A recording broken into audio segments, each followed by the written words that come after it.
Regardless of whether you agree with the merits of this particular issue, you can see how politicians of both parties work around the limitations placed in the Constitution to enact their favored policies and enrich themselves at the expense of the people. And all of this is paid by our tax dollars in one way or another. Big businesses realize that it pays as much or more to invest in lobbying the government for a handout instead of investing more in being competitive in the marketplace. And that's why we're in favor of limited government. A government that is so big that it makes more sense to lobby the government than it does to go out and place in the marketplace? Come on, we're all out here. We have to go out and compete in the free market on a daily basis.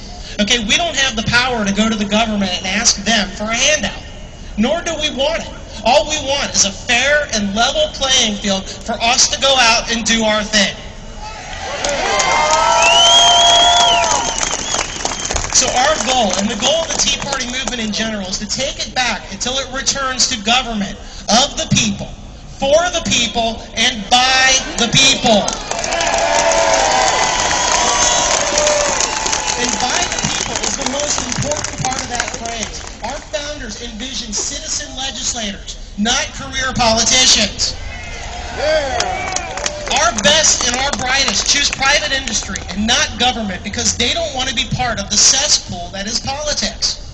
It seems that today that corruption is the price of entry, which keeps good and decent people out of the process. And that's the significance of the Tea Parties.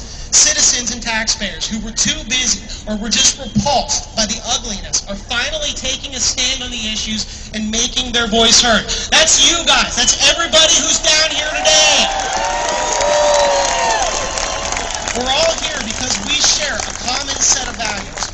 Our message is a positive message about our faith in America and Americans who get things done when government gets out of the way. It's about fiscal responsibility, free markets, and limited government. These aren't Republican values. These aren't Democrat values. These aren't Libertarian values. These aren't Green Party values. These are American values. These are the same values that are the bedrock on which our forefathers founded this nation. And so for us, we can't just show up here and wave signs and make noise.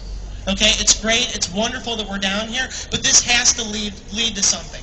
Okay, we have to be here for the long haul. Our movement has to affect policy. It has to influence candidates, and it has to eventually influence the outcome of elections. Our goal is to support candidates of any political party that support our core values.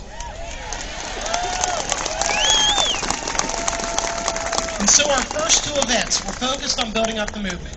Today we deliver our first petition to City Hall, and copies of that same petition are going to be distributed to the other state and local governments in the area. We've also taken on our second task, and we are circulating our second petition today. The registration's head over on this side, and we've had people that are working their way through the crowd.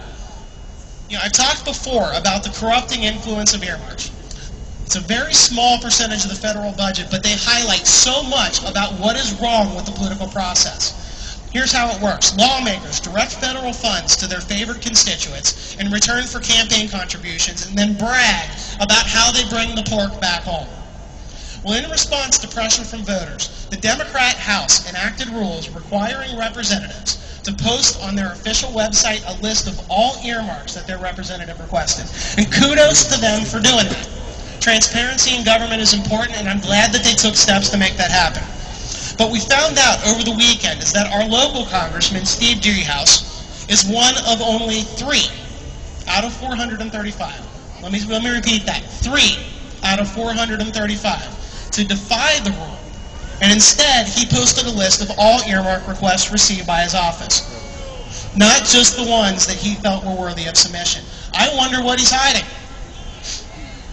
So one way to promote fiscal responsibility is to have transparency and accountability.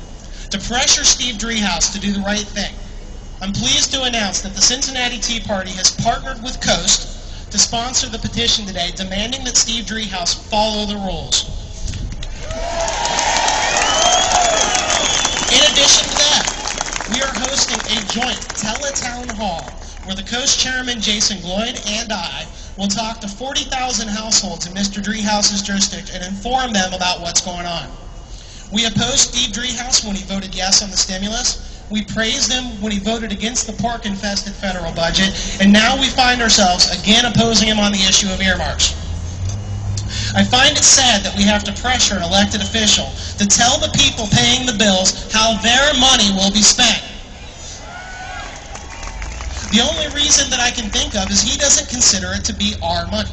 He considers it to be the government's money. Well, I've got news for him. The politicians work for us, and we will continue to build this movement until our voice is heard.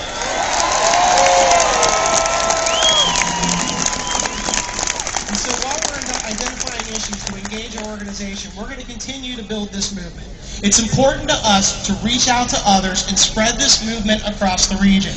We're happy to announce that our next initiative will be to sponsor and organize community tea parties across Ohio.